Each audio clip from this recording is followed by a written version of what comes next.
كنت ماشي النهارده في الشارع فشفت دمية مرمية كده على الرصيف وكله خايف يقرب منها. قلت اجي واحكي لك حكايتها. بيبدأ فيلمنا يا صديقي مع ست الكل ليزا وهي بتنادي على ابنها جود، وبنشوف خيال الواد ده من ورا السلم الخشب اللي في البيت، وتفضل الحاجة ليزا تنادي عليه لحد ما تشوف رجل كده جنب التلاجة، واول ما بتوصل هناك بتلاقيها مجرد جزمة في المكان وبس، علشان يفاجئها المفقوس الصغير ده ويخضها مرة واحدة. وبتصوت الست وبتقول له انت مش هتبطل شغل الاطفال ده يالا بقى شوية. بعدها بتتكلم ليزا مع جوزها ياسين اللي بيبقى موجود في الشغل بتاعه وبيطمن عليهم، وبيحكي له جود عن الحركة اللي عملها في امه وخضها، ما يعرفش انه كده يبقى ابن عاق. وبتقول الست لجوزها ان هو وابنه بتوع مقالب ومش هيبطلوا الحركات بتاعتهم دي. بعد كده بتشتكي ليزا وتقول لسين ان ده تالت اسبوع يتأخر عليهم فيه بسبب الشغل، فيرد عليها ويقول لها ما تقلقيش وكل حاجة هتبقى تمام الفترة اللي جاية. وبتروح ليزا وتنام ابنها جود في السرير بتاعه وبتنام هي كمان، بس وقت نومها بتقلق وبتدخل علشان تطمن على جود ومش بتلاقيه في سريره. واول ما بتنزل تحت بنشوف خيال واحد ورا السلم، وساعتها بتروح ليزا علشان تشغل النور، ولكن بينادي عليها الواد جود وبيقول لها ما تشغلش النور، بس ما بتلحقش الحاجة دي. واول ما بتشغله بتتفاجئ بشخص بيحاول يكتفها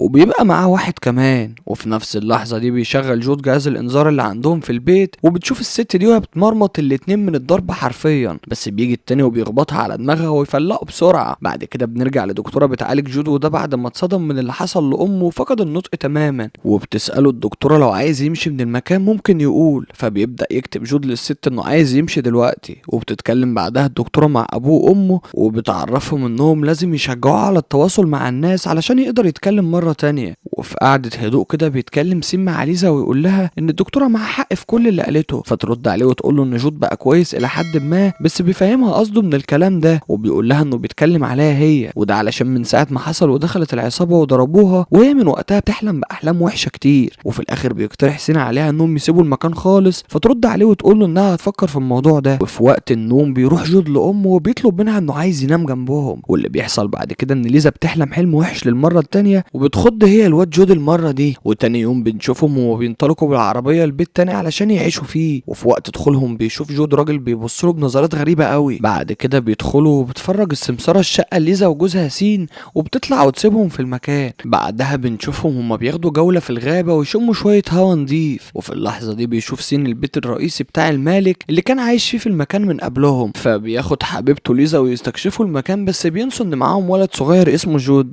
المهم يا عزيزي بيروح جود للغابة وبيسمع صوت حد بينادي عليه وبيقول له تعالى العب معايا، ولما بيدخل وبيوصل لمصدر الصوت بيشوف دمية مدفونة في الارض واللي باين منها بس ايديها، فيقرر جود يطلعها علشان يحتفظ بيها لنفسه. وهنا الحاج والحاجة بيكتشفوا انه مش موجود معاهم وحمد لله على السلامة، ولما بيلاقوه بيشوف الدمية فبيسألوا له حابب يحتفظ بيها، فبيرد عليهم يقول لهم اه. وبنروح للحاجة ليزا وهي بتقلع الدمية الهدوم وبتنضفها وبتروق عليها كده، بس وقت تنظيفها للدمية بتشوف ورقة في جيب الجاكيت، ولما بيقرا جود الورقة دي بيلاقي مكتوب فيها قواعد الدمية، وهنا ما بنفهمش اي حاجة. وبعد ما بيخلصوا بنشوفهم وهم رايحين يناموا ويسيبوا الدمية دي على الكرسي. وقت ما كانت بتتحرك ليزا بتتخيل بالدمية دي وهي بتبص لها في المراية، بس بترجع تبص عليها ومش بتلاقي اي حاجة اتغيرت. وتاني يوم الصبح بتدخل ليزا وبتشوف الولد جود وهو قاعد بيلعب على البيانو وبيبقى مقعد جنبه الدمية دي. وفي ساعة الفطار بناخد بالنا من جود وهو بيكتب على ورقة ان الدمية عايزاه يوديها للمكان اللي جابها منه، وبيسأل ابوه عن الاسم اللي اختاره للدمية، فبيكتب برضه على ورقة ويقول له ان اسمه برامز، ويقول له انت جبت الاسم ده منين؟ فيرد عليه بورقة بيقول له فيها ان ده يبقى اسمه، لكن ابوه بياخد الموضوع بتهريج وبيمشي من البيت ويروح للشغل. وبنرجع تاني لصاحبنا جود وهو بيتدنجل في الغابة ويوصل الدمية للمكان اللي قالت له عليه، وهناك بيلاقي شنطة كبيرة وشوية هدوم للدمية، بس امه بتيجي فجأة وتتخانق معاه، وده لانه راح الغابة من غير ما يعرفها. وفجأة بنشوف ليزا بتصوت وبيبقى السبب كلب ماشي في ايد واحد كده، بس بيعرفها الراجل اللي اسمه جوزيف ده ان المكان ده ملكية خاصة وما ينفعش يبقوا موجودين فيه، فبتقول له انهم قاعدين في البيت التابع للغابة وانهم جيران وكده. وفي وقت ما بيتكلموا بناخد بالنا ان الكلب عمال يبص على جود وكأنه عايز ينتقم منه. وبعدها بشوية بيقابلوا سين وبيتكلم معاه جوزيف وبيتعرفوا ساعتها على بعض هما الاتنين. بعد كده بيتخانق سين وليزا مع بعض، بس بيسمعوا صوت جود وهو بيتكلم مع الدمية برامز، وساعتها بتفرح ليزا انه رجع يتكلم تاني، بس لما بيدخلوا علشان يتكلموا معاه بيسألوا ابوه وكان بيتكلم معاه في موضوع ايه، بس بيكتب تاني جود انهم كانوا بيتكلموا عن الكلب اللي في الغابة. وبالليل بنرجع لليزا وهي بتقلق وبتصحى من النوم وبتتمشى للصالة علشان تشوف الدمية على الكرسي، بس بتتخيل بالمقنع اللي خنقها قبل كده وهو بيخنقها تاني، ولكن بيطلع جوزها سين في الاخر. وبتكمل الحلم وبتدخل لأوضة جودو وفجأة واحدة بيصرخ في وشها وبيبقى لابس قناع، وبتصحى ست الكل من النوم وهي مفزوعة. وتاني يوم الصبح بيقعدوا علشان يفطروا كلهم مع بعض. بتشوف ليزا ورقة مكتوبة من جودو وبيبقى مكتوب فيها قواعد برامز، وفي الاخر بيقولوا ان هو وجود هيبقوا مع بعض للابد. بعد كده بتقعد ليزا وتعمل كوبايه نسكافيه وتقرا شويه في كتاب، وبتبص في الوقت ده على الدميه برامز. بس بناخد بالنا بعدها ان الدميه بتحرك دماغها وبتبص عليها جامد، وبتسمع ليزا صوت دوشه لما بتقوم بتشوف التلفزيون وهو شغال على الفاضي. وهنا بتشوف الريموت موجود جنب الدميه وبتستغرب من اللي بيحصل، لكنها بتطفي التلفزيون ومش بتدي اي اهتمام. وبتدخل على الاوضه بتاعه جودو وتزعق معاه، وده لانها شكت ان هو اللي عمل الحركه دي وشغل التلفزيون، لكنه بيكتب ورقه وبيقول لها فيها انه ما طلعش اصلا من الاوضه. فبتخرج ليزا وبتبقى متعصبه جدا. وبالليل بيحس جود بغلطته وبيبدا يعتذر للحاجه ليزا عن اللي حصل منه الصبح ويروح ينام. وتاني يوم الصبح بتتكلم الدكتوره لورنس مع سين وليزا وبتقول لهم ان اكيد تصرفات جود مضايقاهم، بس لازم يستحملوه، وده لان جود شايف ان الدميه بقت مصدر امان له، بالبلدي كده بيعتبر برامز صاحبه. وفي وقت هدنه كده بنشوف ليزا وهي قاعده وبتسرش على موقع الهدوميات القديمه على اللابتوب، وهنا بيطلب منها الموقع تدخل الارقام اللي موجوده على رجل الدميه. وفي الحديقه بيروح الراجل جوزيف المريب ده لجود وبيساله عن الاسم اللي سماه للدميه، فيقول له برامز، ويقول له شاطر يا جود هو ده اسمه فعلا، وبيسيبه بعدها ويمشي من الحديقه. ولما بنرجع للسيرش بنشوف ان كان في مشاكل في البيت الكبير اللي جنب بيت ليزا وسين، وان كان في هناك طفل مضطرب نفسيا عاش في البيت ده. وهنا بتبص ليزا في الحديقه وبتشوف جوزيف وهو بيتكلم مع ابنها جود،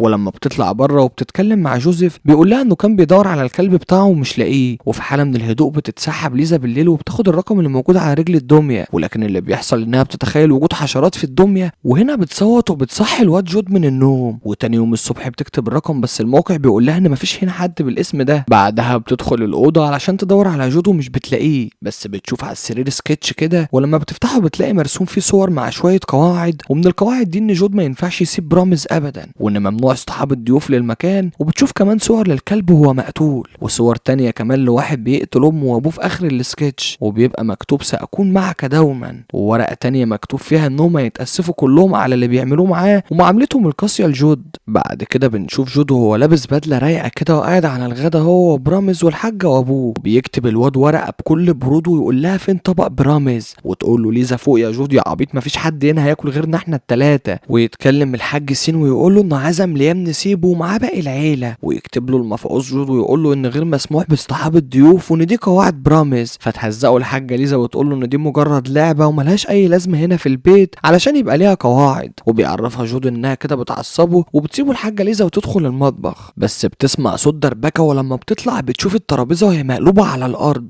وبيسيب لها جود ورقه تانية وبيطلع يجري، والورقه دي بيبقى مكتوب فيها انه قال لها ما تعصبيهوش وكانت دي النتيجه. وبنرجع للباشا جوزيف وهو ماشي في الغابه وبيدور على الكلب بتاعه، وبالصدفه بيشوف الكلب وهو ميت على الارض في نص الغابه. بعد كده بيدخل الحاج والحاجه لاوضه جود ومش بيبقى موجود فيها، بس من كرمه بيسيب ورقه بيبقى كاتب فيها كان يجب عليك يا ست الكل ان انت تتبعي القواعد. وبيجروا في الوقت ده للغابه وبيروحوا للبيت الكبير اللي كانت الدميه بتعيش فيه مع صاحبها، وهناك بتدخل ليزا المكان كده زي ممر وبتتفاجئ ان الباب اتقفل عليها، بس بتكمل وبتدخل لجوه، وده لانها سمعت صوت ابنها جود. ولما بتوصل للصوت ده بتشوف ساعتها الدميه برامز وهي قاعده على السرير، وهنا بنتفاجئ بابنها جود وهو طالع من الجنب كده بيبقى لابس ماسك قريب من شكل الدميه بتاعته. وفي اللحظه دي بيبدا يتكلم ويعتذر لامه عن كل اللي حصل، وبيعرفها انهم كانوا بيلعبوا شويه، بس طبعا الست ما بتهتمش للكلام ده لانها فرحانه علشان ابنها رجع يتكلم من تاني. وفي الوقت ده بيدخل ابو جود ومعاه جوزيف ويقول لجوزيف انهم ما ينفعش يقعدوا في المكان اكتر من كده. ووقت خروجهم بيقول جوزيف ان كان في عيله عايشه في المكان ده وكان عندهم ابن مجنون شويه قتل بنت صغيره ووشه اتحرق، فقرر يلبس الماسك علشان يداري وشه. كمان بيقول ان الواد ده قعد 30 سنه في البيت ما بيخرجش منه لحد ما ابوه وامه انتحر ومات، وده بعد ما قتل 2 كمان. وفي اليوم التاني بتوصل عيله سيل للبيت وبيطلع جود والعيال الصغيره للغابه علشان يلعبوا، وفي الوقت ده بيقول الواد الكلح ده لاخته صوفي انها تبعد عن جود وده لانه مجنون، وان الدميه بتاعته اعبط منه واغبى بكتير. وفوق بنشوف الحاجه ليزا ومعاها ماري قريبه سين وبيتكلموا مع بعض عن جود، وتقول لها ماري انه هيبقى مبسوط مع ويل ابنها وما تعرفش انه مختل اكتر من الكل علشان نشوف الواد ده هو بيكسر في العاب جود جود، ولما بيعترض جود على اللي بيتعمل بيقول له اسكت يالا يا مختل انت. وفي وسط كلام الحاجه والحاجه دول مع بعض بنشوف الخشبه اللي الولا كسرها وهي راشقه في الارض، وبيتخانق هو وجود في الوقت ده على لعبه في ايديهم. وفي لحظه بتدي الدميه اشاره لجود وبيقع الولا على الارض ويلبس في الخشبه المكسوره، وبياخدوا الواد على المستشفى على طول. وبالليل في وسط اجواء من الهدوء بيقول جود لامه ليزا ان الدميه بتقول له انها هتقتلها هي وابوه، وبتطمنه امه وبتقول له ان مفيش حاجه من دي هتحصل، وبيعرفها انه ما بقاش بيعرف يسيطر عليه خلاص. وبتبص الست على الدميه وهي في الحديقه مكانها وبتقرر انها ما تهتمش لاي حاجه. بعدها بنرجع لسين وهو بيكلم مراته ليزا ويقول لها ان الولد كويس وانه هيتصل عليها بعدين. وهنا بتيجي فكره ليزا انها تعكس رقم الدميه وتبدا تدور عنه للمره التانيه، وبالفعل بتبحث وبتظهر جرائم للدميه ولا جرائم ارت المهرج.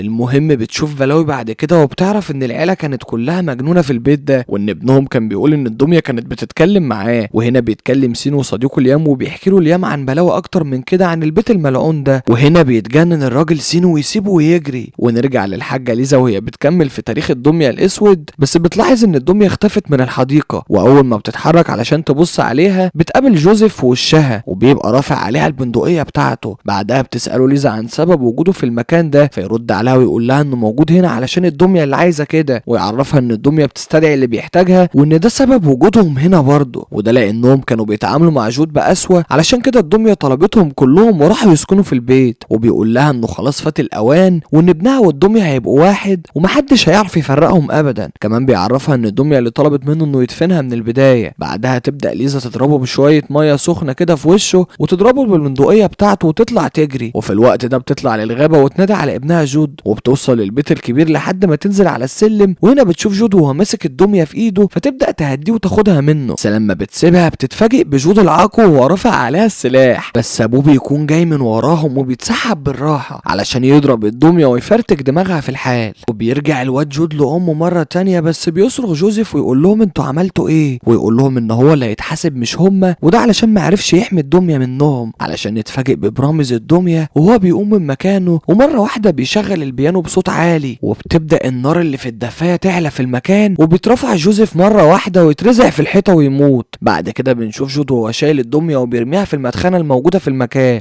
وفي اخر الفيلم بنشوفهم وهم قاعدين في بيت تاني، وبنشوف جود وهو داخل الاوضه بتاعته وبيفتح الدولاب ويلبس الماسك ويقول له تصبح على خير يا برامز. ومن هنا بينتهي فيلمنا النهارده. ويا ريت لو عجبك الفيلم ما تنساش تنزل تعمل لايك وسبسكرايب للقناه، وده علشان نقدر نقدم لكم كل ما هو جديد وحصري. وما تنساش تسيب لنا كومنت جميل بالفيلم الجاي يا بطل، وسلام.